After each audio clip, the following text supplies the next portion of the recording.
घूंघट में घोटाला। राम सागर बड़ा खुश था। उसका दिल बल्लियों जैसा उछल रहा था। बात खुशी की ही थी। उसकी शादी जो तय हो गई थी।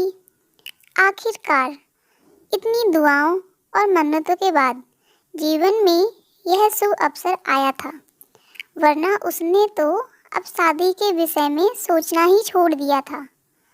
बाप जल्दी गुजर गए थे। राम सागर घर में सबसे बड़ा था। उसके बाद दो बहनें और दो भाई थे, जिनकी पूरी जिम्मेदारी उस अकेले के कंधे पर थी। थोड़ी खेतीबाड़ी थी और एक किराने की दुकान भी। 18 बरस की उम्र रही होगी जब माँ बाप साथ छोड़ गए। राम सागर ने बड़ी मेहनत की। चारों भाई बहनों की देखभाल और उनकी शादी ब्याह की जिम्मेदारी उसने माँ बाप बनकर उठाई। अब उसकी 42 वर्ष की उम्र हो आई थी। इस उम्र के उसके दोस्त अपने बच्चों की शादी की चिंता में मग्न थे और वो अभी तक छुट्टे बैल की तरह घूम रहा था। छोटे भाई बहनों की नैया पार लगाते लगाते कब राम सागर के बालों में सफेदी झलकने लगी थी, उसे पता ही नहीं चला।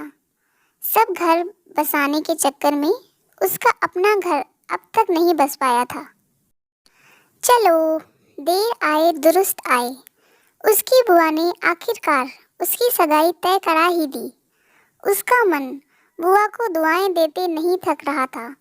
लड़की पास के गांव की ही थी, 6 बहनों में तीसरे नंबर की। राम सागर अपनी बुआ के साथ लड़की देखने पहुंचा तो शर्म के मारे गर्दन ही नहीं उठ रही थी।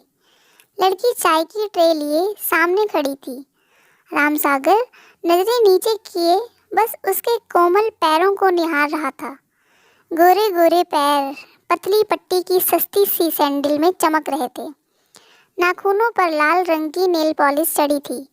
राम सागर तो उसके पैरों को ही देखकर रिझ गया। बुआ ने कोहनी मारी, जरा नजर उठाकर निहार ले, बाद में न कहना कि कैसी लड़की से ब्याह करवा दिया। राम सागर ने बड़ी मुश्किल से नजरें उठाई। लड़की के सिर पर गुलाबी पल्ला था। आधा चेहरा ही राम सागर को नजर आया, चांद सा, बिल्कुल गोरा गोरा। राम सागर ने धीरे से गर्दन हिलाकर अपनी रजामंदी जाहिर कर दी। शादी की तारीख महीने भर बाद की तय हुई थी। राम सागर घर की एक एक चीज साफ करने में जुटा था। घर में उसके सिवा कोई था ही कहाँ। जो सब संवारे बुहारे सब उसे ही करना था। बहनें ब्याह कर अपने घरों की हो गई थीं। दोनों भाई रोजगार के चक्कर में दिल्ली गए तो वहीं के होकर रह गए। एक एक करके अपनी पत्नियों और बच्चों को भी ले गए कि वहाँ बच्चों को अच्छी परवरिश और पढ़ाई हो सकेगी। पीछे रह गया राम सागर अकेला। एक महीने में राम सागर ने घर का कायाकल्प कर डाला। अपनी पत्नी के स्वागत में वह जो भी कुछ कर सकता था उसने किया। आखिरकार शादी का दिन भी आ पहुंचा। घोड़ी पर सवार राम सागर कुछ दोस्तों और रिश्तेदारों से घिरा गाजे बाजे के साथ धड़कते दिल से अपनी होने वाली ससुराल पहुंचा। लड़की वालों ने स्वागत सत्कार में कोई कमी नहीं छोड़ी। जयमाला फेरे सब हो गए। राम सागर बस एक नज़र अपनी पत्नी के चेहरे को देख लेना चाहता था, मगर चांद पर लंबा घूंघट पड़ा था। आगे उसकी बहनें, सहेलियां और रिश्ते की बहुएं। सुबह विदाई के वक्त भी लंबा सा घूंघट। विदा की बेला आ गई। राम सागर घूंघट में जार जार रोती अपनी दुल्हन को लेकर अपने गांव पहुंचा। सारा दिन रीति रिवाज निभाते बीत गए। दुल्हन भीतर कमरे में औरतों के बीच दुबकी बैठी रही और वह बाहर मर्दों में। आखिरकार सुहागरात की बेला आ गई। औरतों ने आकर राम सागर को पुकारा और धक्का देकर कमरे के भीतर धकेल दिया। चांद पर अब भी घूंघट पड़ा था। राम सागर झिझकते हुए पलंग पर बैठा तो उसका चांद और ज़्यादा सिमट गया। काफ़ी देर खामोशी छाई रही। आखिर हिम्मत जुटाकर राम सागर ने घूंघट के पट खोले तो जैसे उसको सांप सूंघ गया। घूंघट का चांद वो चांद नहीं था जो उस दिन नजर आया था, ये तो कुछ फीका फीका सा लगा। बेसाख्ता उसके मुख से निकला, तुम कौन हो? वह धीरे से बोली, अनीता। रामसागर ने कहा, मगर मेरी शादी तो सुनीता से तय हुई थी। अनीता ने गर्दन झुका ली। तभी दरवाजे पर दस्तक हुई। सकते में डूबे रामसागर ने उठकर दरवाजा खोला तो सामने बुआ खड़ी थी। वह झटपट अंदर आईं और दरवाजा बंद करके पलंग पर बैठ गई। रामसागर हैरानी से उनकी ओर देख रहा था।